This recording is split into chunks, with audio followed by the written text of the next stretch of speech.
खेती बाड़ी से जुड़ी हुई बहुत सी नई लाभकारी जानकारियां हर रोज सुबह लेकर आते हैं। तो चलिए कार्यक्रम शुरू करने से पहले देखते हैं क्या है आज अन्नदाता में। वर्मी कंपोस्ट बनाने की विधि और इसके फायदे।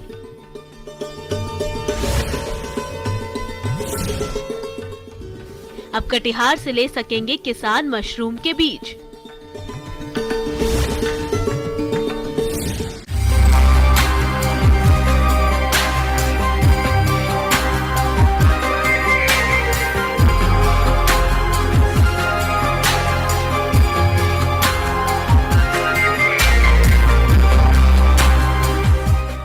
केचुए कृषकों का मित्र और भूमि की आंत यूं ही नहीं कहा जाता है।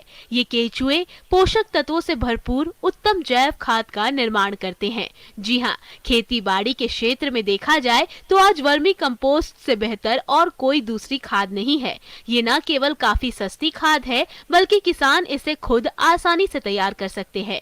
बस जरूरत है किसान प्रशिक्षण लेकर इसे बनाने की शुरुआत करें और समय समय पर इसकी सही देख रेख करते रहें।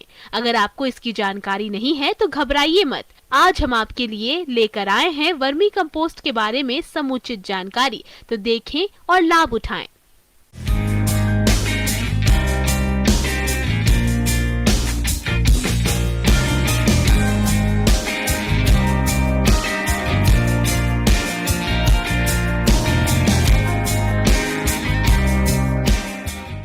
सामान्यतः जो भी हमारे कृषक बंधु हैं, खेती के साथ साथ पशुपालन करते हैं और उनके पास गोबर का खाद होता है।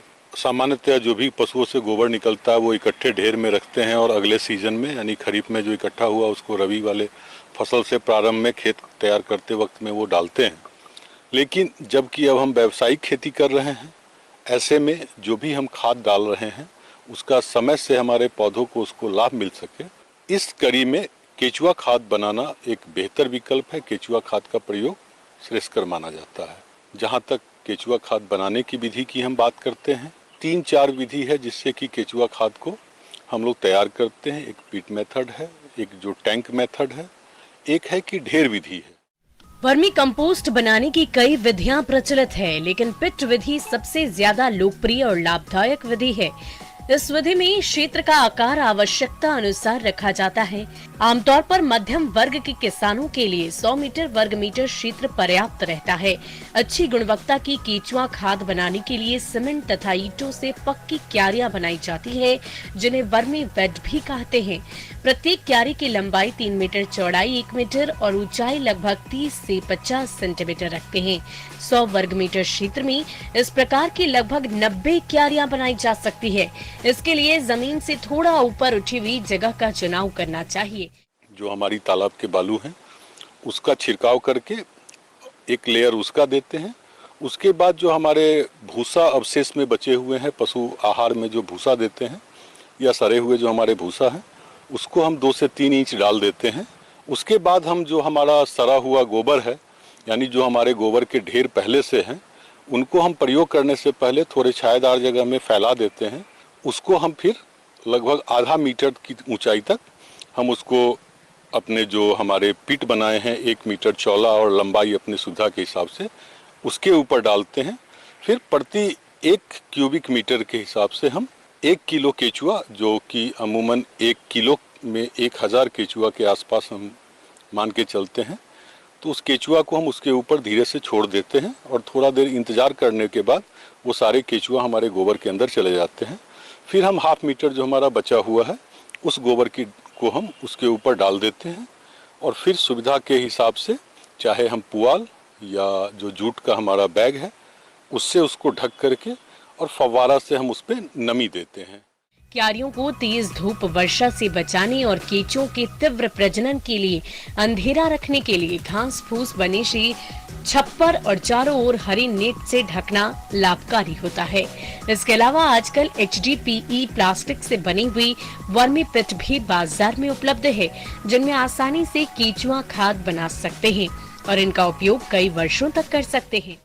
केंचुआ का प्रभेद चुनना है, वह यहाँ की जलवायु के हिसाब से आइसिनिया फेटिडा काफ़ी अच्छा प्रभेद माना जाता है।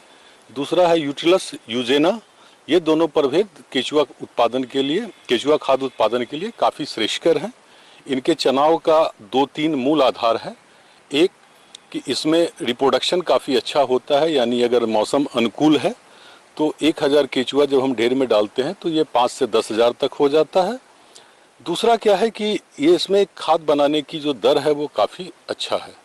दूसरा जो हमें स्थल के चुनाव में ये ध्यान रखना है कि सूर्य की सीधी किरण हमारे ढेर पे ना पड़े, जिससे कि उसको नमी के उसको बनाए रखने में हमें सुविधा हो।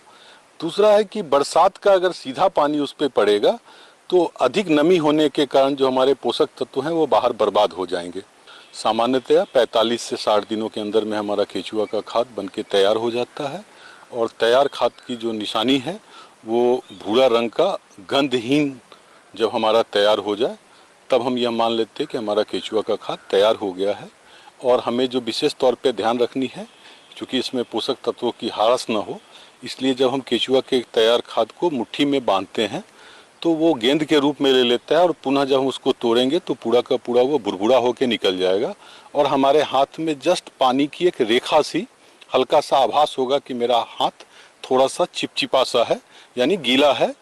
तो इतनी ही नमी हमें किसानों की भाषा में बना के उसमें हमें रखनी है।